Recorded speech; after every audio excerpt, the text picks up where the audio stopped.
కేసీఆర్ బిడ్డ ఒక ఉద్యమకారుని డాటరు తెలంగాణ రాష్ట్రం ఏర్పాటులో కీలక పాత్ర పోషించిన కేసీఆర్ బిడ్డ అయ్యుండి ఈ రోజు వరకు వాళ్ళ కుటుంబానికి కేసీఆర్ కవితకైనా హరీష్ రావుకైనా కేటీఆర్ కైనా వాళ్ళందరికీ ఎవరి ద్వారా గుర్తింపు వచ్చింది? కేసీఆర్ ద్వారా.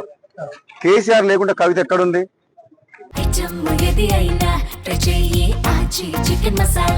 చికెన్ మసాలా అది ఒక కుటుంబంలో ఆధిపత్య పోరు కాస్త బయటకు వచ్చి పార్టీ పెట్టింది. నిజంగా ఇది ఒక పెద్ద జోక్ కవిత పార్టీ అంటే. కవిత డెఫినెట్ గా మొట్టమొదటి సమావేశాలనే ఒక ఆడ కూతురు ఆడపిల్లకు తండ్రి అంటే ఎంత ప్రేమ ఉండాలి? ముఖ్యంగా తండ్రికి కూతురు అంటే అంతే ప్రేమ ఉంటది, కూతుర్లకు కూడా తండ్రి అంటే అంతే ప్రేమ ఉంటది. ఆయన ఒక ఉద్యమకారుడు. కేసీఆర్ తెలంగాణ రాష్ట్ర ఏర్పాటులో కృషి చేసిన వ్యక్తి.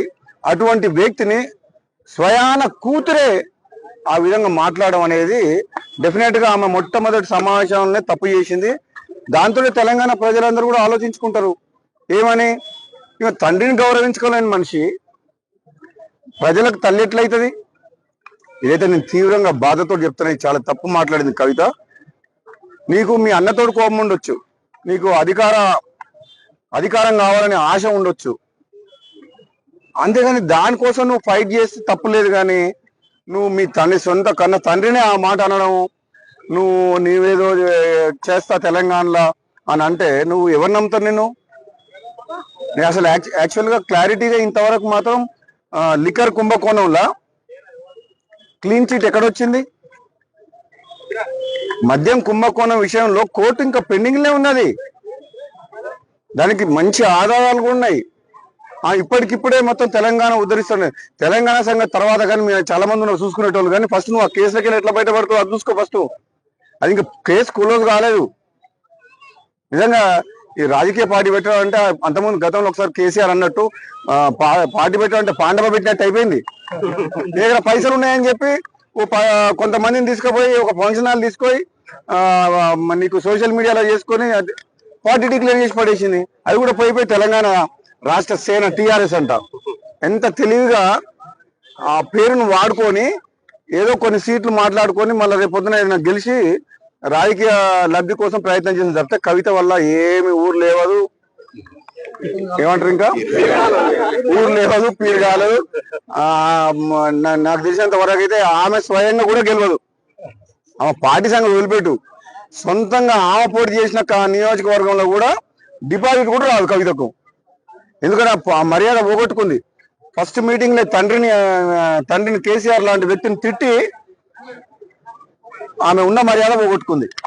ఒకరిద్దరు మంత్రివర్గాలకి చూద్దాం మరి రాష్ట్ర కాంగ్రెస్ పార్టీ అధిష్టానం ఏ నిర్ణయం తీసుకుంటుందో.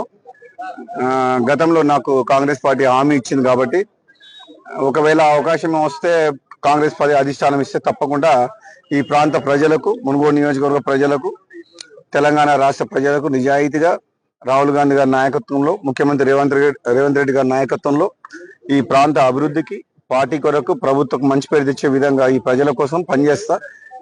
నాకు కూడా నమ్మకం ఉంది. తప్పకుండా కాంగ్రెస్ పార్టీ అధిష్టానం ఇచ్చిన మాట నిలుపుకుంటుందని నాకు పూర్తి విశ్వాసం ఉంది. ఈ 5 రాష్ట్రాల ఎన్నికలు అయిపోయిన తర్వాత నాకు కూడా అనిపిస్తుంది తప్పకుండా మంత్రివర్గ విస్తరణ జరిగితే అధిష్టానం నా విషయంలో తప్పకుండా సీరియస్ గా ఆలోచించి నిర్ణయం తీసుకుంటుందని చెప్పి నేను అనుకుంటున్నాం.